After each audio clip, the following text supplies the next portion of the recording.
Alors, l'exercice B, donc dans ces exercices classiques qui sont classiques au sens de pas de savoir les faire tout seul, mais de prendre un petit peu de recul. Ils vont nous permettre de prendre un peu de recul parce qu'en fait, des fonctions, calcul de dérivées partielles, fonctions sin, etc., même des L d'ordre 1, on peut en parler pas que pour des fonctions du type f de x, y, z.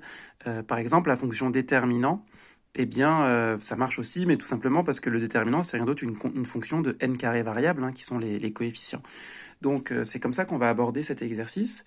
Calculer les dérivées partielles, donc je vais considérer f comme une application de n carré variable. Voilà. Donc, qui a x11, xnn associe le déterminant de la matrice, donc le déterminant des xij.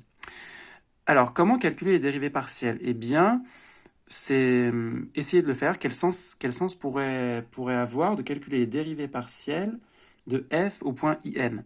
Donc, combien il va en avoir déjà? Il va en avoir n carré, puisqu'il y a n carré variable. Et si j'appelle df sur dxij au point in, comment je vais le calculer? Ben, je vais revenir à la définition avec le taux d'accroissement.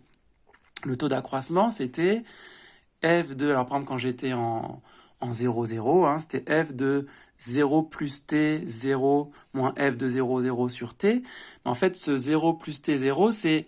Je pars du point 0, 0 et je rajoute t fois 1, 0. C'est-à-dire que je me déplace selon une direction. 1, 0, c'est la première composante de la base canonique de R2. Mais là, c'est ce que je vais faire, aussi. Donc, si je veux calculer les dérivées partielles, je vais calculer la limite de f de in plus t fois eij.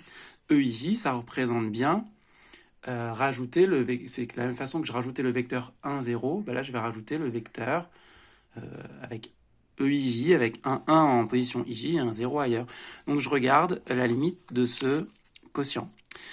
Alors, f de l'identité, c'est le déterminant de l'identité, c'est 1. Et ensuite, f de in plus t fois eij, eh bien, en fait, il y a deux cas.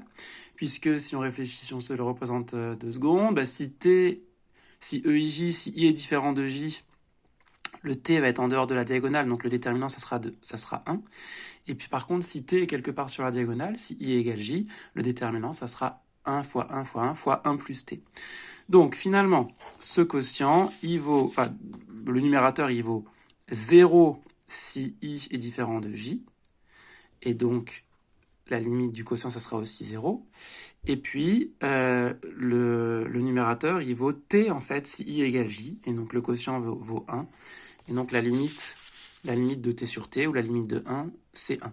Donc, si on fait le bilan, bah, en fait, df sur dxij au point in, ça vaut delta ij, ou ça vaut donc 0 si i est différent de j et 1 sinon. Bien, on me demande de montrer une formule avec déterminant de in plus h, avec la norme de taux de h, etc., etc. 1, ça va représenter bien sûr déterminant de in, donc ça ressemble fortement à un dl d'ordre 1. Et ben, je vais appliquer un dl d'ordre 1, sachant que f est bien C1, puisque f est une fonction polynomiale en les coefficients, donc pas de problème. Donc comme elle est polynomiale en les coefficients, j'applique le dl d'ordre 1, où h, c'est, que je vais noter hij.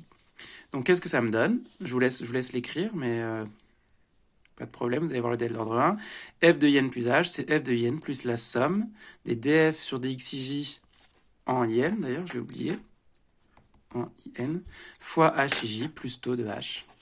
Ok, je remplace. Bah, sauf que df sur dxij en in, c'est delta ij, donc il va rester que les hii, donc il reste trace de h. Donc 1 plus trace de h plus taux de norme de h. Ok. Et puis ensuite, si je veux en déduire le dl d'ordre 1 de l'application déterminant en voisinage de toute matrice inversible, pas de problème, puisque comme A est inversible, je vais factoriser par A. Ensuite, je vais me retrouver avec le déterminant de in plus A moins 1h. Je vais utiliser la question précédente, 1 plus trace de A moins 1h plus taux de... Alors normalement de A moins 1h, mais taux de A moins 1h ou taux de H, c'est pareil, hein, puisque A moins 1, c'est une matrice fixée. Ok. Donc ça vous fait déterminant de A plus déterminant fois trace de A moins 1H plus taux de H.